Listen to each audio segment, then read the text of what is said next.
Right now, I think a lot of people are about to buy the wrong iPad because Apple just released the new M4 iPad Air.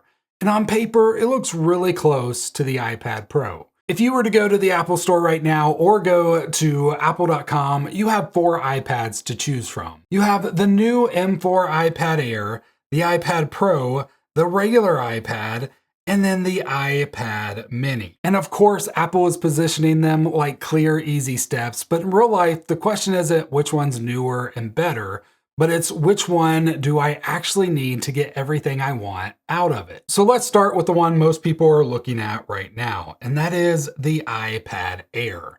And honestly, it's really good. It's fast, it looks great, and for a lot of people, it's gonna feel like more than enough. But the second you put it up to an iPad Pro, that's when things start to separate because it isn't just about performance, it's about how the iPad actually feels to use. The biggest difference right away is actually the screen. Now, I'm using the M4 iPad right now.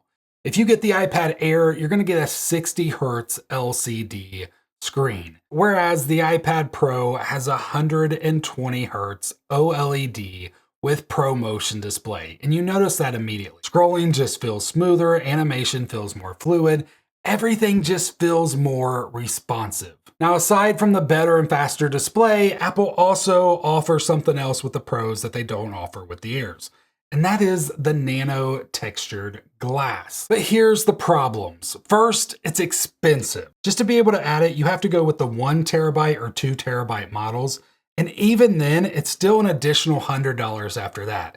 It's also permanent, and if it scratches, you're out of luck. I think most people are overpaying for the wrong solution here, because what most people actually want is a better writing and drawing experience with the Apple Pencil. And that's something you can get without committing to that nano texture display. And that's where the sponsor for this video comes in, and it's Paperlike with their Paperlike 3 screen protectors. It's designed to give you that premium paper feel when you're writing or drawing, and it does that using their nano dot surface technology, which adds just the right amount of resistance and control. So instead of your pencil just sliding across glass, you actually get that tactile feedback that feels natural. I mean, take a quick listen. That sounds and feels so much better than writing directly on glass. And honestly, this is one of those things that makes a bigger difference than specs. No matter how powerful your iPad is, if it doesn't feel good to use, you're not going to enjoy it. It also helps to reduce glare in a similar way, but the big advantage here is that you're not locked in. You can apply it, remove it, replace it. You have flexibility. If it gets a scratch on it, you could replace it because they give you 2 screen protectors in the package. And something else I really like is just how easy it is to install now. They redesigned the whole process with this new butterfly application system. So you're not dealing with dust, misalignment, or bubbles. They have a step-by-step on the iPad that actually walks you through the process to make the whole thing way less stressful. So if you're thinking about an iPad, especially for note-taking, drawing, or any kind of pencil use, I'd skip worrying about that nano texture upgrade and just go this route instead. If you are interested in the Paperlike 3, just check out the links in the description. In most cases, you're also gonna get better speakers in the Pro models. This one has 4 speakers all around. This is the M4, so this one also has that thinner, lighter design, which I'm pretty sure this thing's almost as thin as the iPhone Air. I believe the 13-inch is actually thinner than the iPhone Air, which is just crazy. And all that together just gives you a more premium overall feel. And don't get me started on Touch ID versus Face ID. That's right. If you go with the Air, the Pro, or even the Mini option, you are stuck with Touch ID, which you probably think, well, that's not that bad, right? Well, to me, I don't know about you, but to me, like having to put my finger up here every single time I want to unlock it or do something, rather than just be staring at my screen like I'd normally be using it anyway, the iPad Pro with the Face ID just feels more magical. And that's what an iPad is supposed to do. It's supposed to get out of the way and let you get your stuff done. And the best way I can describe it is this. The Air works. It's a great device. It's amazing.